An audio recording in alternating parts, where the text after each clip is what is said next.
Peace, blessings, and prosperity. This is the 24-hour hustle, and I am Flip Dollar. I want to talk to you today about 7 habits of highly effective risk takers. 7 habits, that's it. If you could develop these 7 habits, or if you have them and you are a risk taker, it's very likely that you are going to be successful no matter what happens. Because guess what? Habits are very important. Habits are the reason why some of us will do well most of the time and why some of us will not. It's because of the things that we do, the way we use our time. Number 1 is accountability. I want you to always hold yourself accountable. No one else. Never blame it on the rain. Never get a reason to say something did not happen because of someone else. You have to be responsible for you and also for other people. But most importantly, I want you to be responsible for you in and out.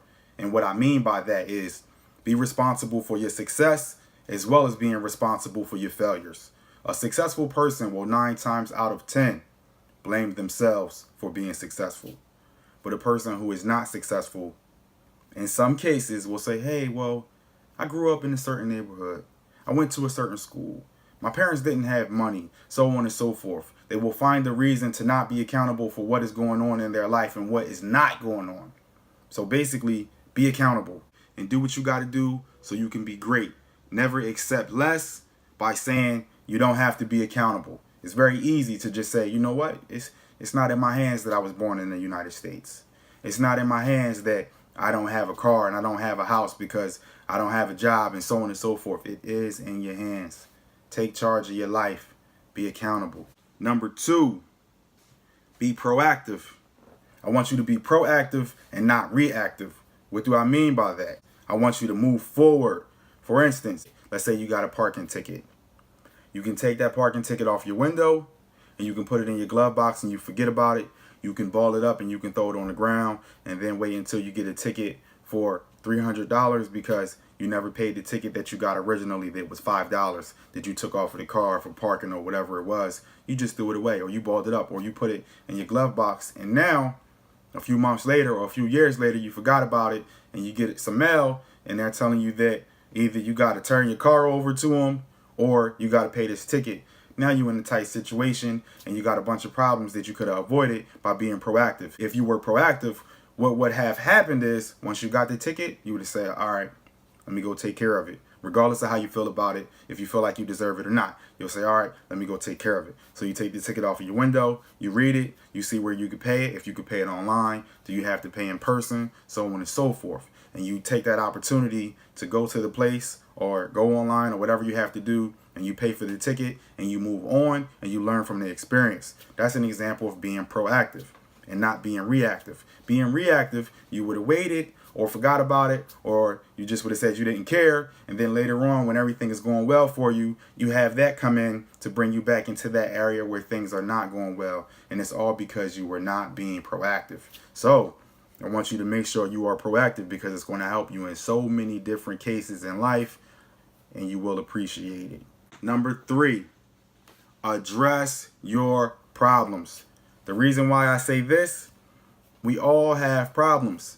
But when you address your problems can no longer hinder you from success. Success is always behind a problem. Success hides behind problems. Now, the reason why it does that is because truly to be successful, you have to figure things out.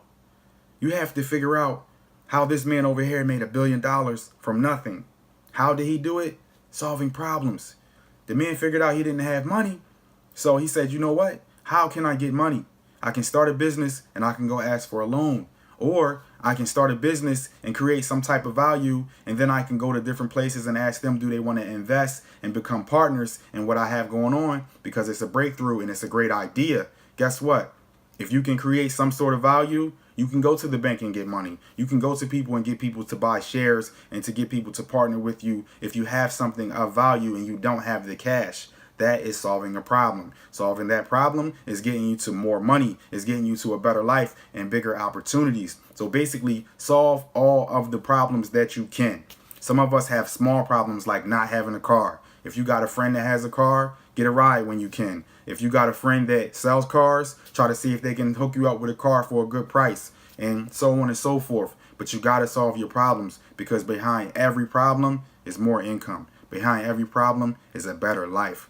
And behind every problem is a better you. So get past your problems and life is just going to be great. Number 4. This is extremely important. Never stop learning. The reason why you don't want to stop learning, when you stop learning, you stop earning. Because when you learn more, you earn more.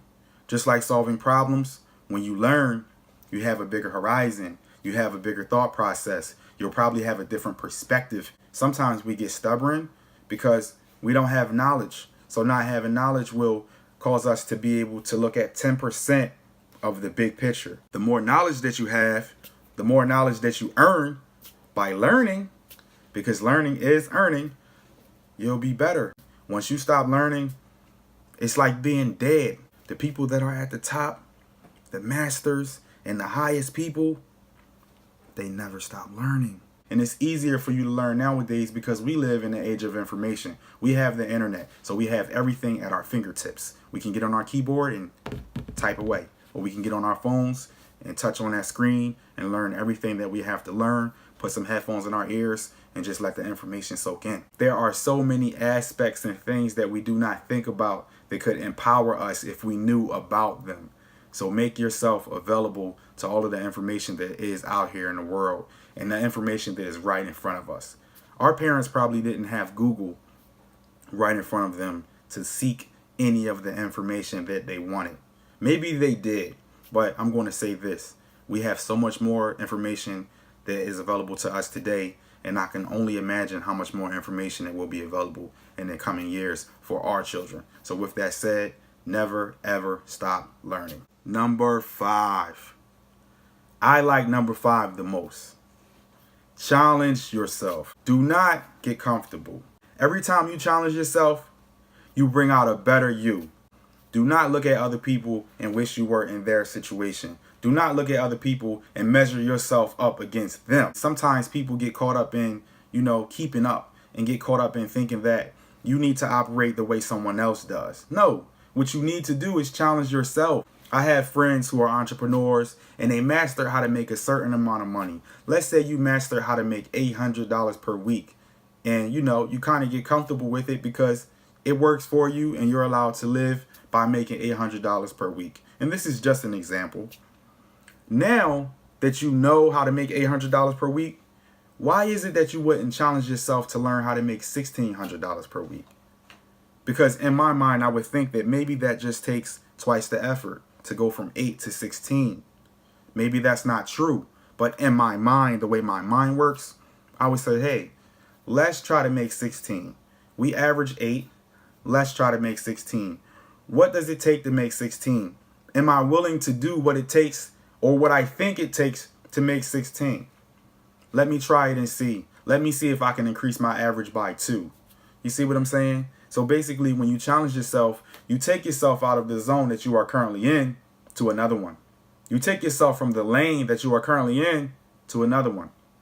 And that can help you greatly because you'll never be in one place. The worst thing you could ever do is wait until 2018 to do the things that you were already doing in 2017 or in 2016 and so on and so forth. You get where I'm going. But basically, next year, you do not want to be where you are right now. And if you are not challenging yourself, it's very likely that other people are going to be over there and you're going to be in the same exact place that you were in. Number 6.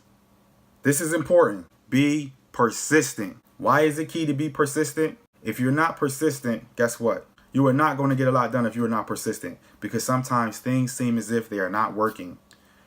Things seem as if they are not meant to be. Persistence will give you the energy and the morale and the mentality to say, you know what? I'm going to keep going. I'm going to give it another shot. It's not greater than me. I'm greater than it. So your persistence is like everything that you got, because you already know every day is not going to be a sunny day. Sometimes you're going to look at stuff and just say, man, why am I even doing it? But you know what? When you kick your gears and you get persistent, it's hard to lose. It's hard to lose. Even Michael Jordan got cut from the basketball team before. If he would have stopped at the time he got cut, guess what? There would have been no Michael Jordan. Number 7, This one has to be the most important. If I said anything else is more important than this, then I don't even know what I was talking about, because you need to do this in order to get things done. You have to seize the day. Carpe diem. Seize the day. I'm going to tell you why seizing the day is important. If you come into today with an attitude that's just so nonchalant and laid back, you are not going to take advantage of the opportunities that are truly out there for you, because you will miss them by not looking. Have you ever had a coupon in your pocket or in your drawer or in your car, and you had the intention to use it, but you pushed it to the side, and eventually you thought about using it and you pulled it out and it was expired? You pulled it out and it was expired. You couldn't even use it, but you were in a position to use it and you needed the item that the coupon was for, but you can't cash it out because you didn't seize the moment. Originally, when you had it, the item was in stock. You had the coupon. You were not far from the store to go make the transaction and just put it in the house or whatever, or just hold on to it until you needed it. But you let the opportunity go by you because you didn't seize the day. You didn't seize the moment. You didn't do what you had to do at that necessary time. And sometimes everything has like an expiration date. Hustles have expiration dates. Jobs have expiration dates. And most importantly, opportunities have expiration dates. They have windows, and that window can go right on past you, and you'll miss the window, and now you miss the opportunity. So I want you to seize the day. When you get up, I want you to have a schedule. I want you to know what it is that you need to do that is the most important and that is prioritized to optimize your day and make sure that you have a great one. And if you do this every single day, that's greatness. You have already achieved greatness.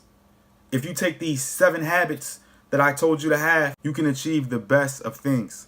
I guarantee you this. So, with that said, I want you to be accountable. I want you to be proactive and not reactive. I want you to address your problem. I want you to never stop learning. I want you to challenge yourself. I want you to be persistent, and I want you to seize the day.